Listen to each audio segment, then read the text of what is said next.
rocket is on the launch pad. The astronauts have arrived at the Kennedy Space Station in Florida. The countdown is on for NASA's return to the moon. The Artemis II will take 4 astronauts for a flyby around the moon. It is the start of a larger NASA mission to eventually step foot on the lunar surface again and actually build a permanent base. The astronauts are preparing for an April 1st launch.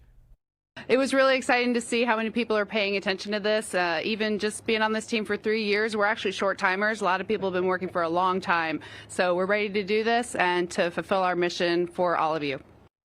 Oh, so exciting to watch this. Let's bring in CBS News senior national correspondent Mark Strassmann, who is live at the Kennedy Space Center in Florida. Mark, I'm so jealous of this assignment. This is a huge deal for NASA. Can you tell us more about this mission and the ultimate goal here? It is a huge deal for NASA. Liz, you're absolutely right. And when you heard from Christina Cook, of course, she would become the first woman who's ever gone this close to the moon before.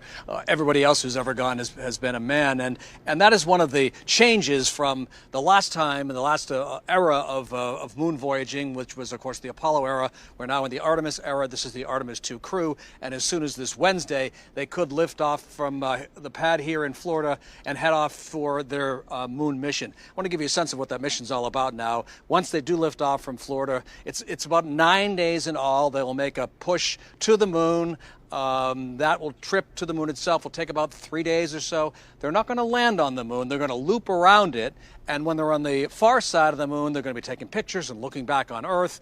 And then they are going to head back for another 3 days and splash down off the coast of San Diego. This is a test flight to set it up for the ultimate moon landing, which is now going to be Artemis IV. They're hoping sometime in 2028.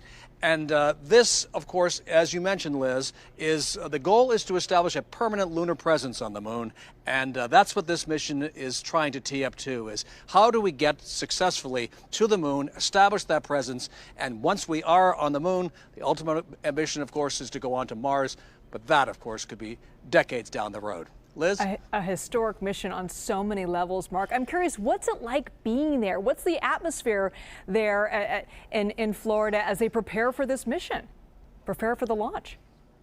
Well, I got to tell you, yeah, it's a good question. I mean, astronauts by and large are measured, disciplined people, but I tell you, when the 4 astronauts landed today here in Florida, the first thing Reed Wiseman, the mission commander, said was, "Let's go to the moon." I mean, he was like a little kid, so excited, pumped up that it's like he could sense how close he was to realizing this dream, not only of himself personally, but also of this entire NASA program. The shift now from low Earth orbit to the pushing on to deeper space, and you can tell there's just something different about that after decades of going. There's nothing dull about low Earth orbit and the ISS. It's all been wonderful science in many ways, but there's something now about something new and different and novel, and that's what this mission is really all about. Yes, and absolutely. And I don't care how many launches you see, when you see that rocket take off with the smoke all around it, you can't help but get emotional and get goosebumps watching that. It's just extraordinary. It should be on everyone's bucket list. If you ever have the chance, if you're in this part of the world, and you don't have to be on base to see it, you can watch it from the causeways here, you can watch it from the beaches. If you're ever here around the time of a launch, you owe it to yourself to watch it. I mean, it is something that you will never, ever forget. Absolutely. Oh, I can't wait to hear from you after you watch it next week. That's going to be really interesting. Mark Strassmann, always great to see you. Thank you so much.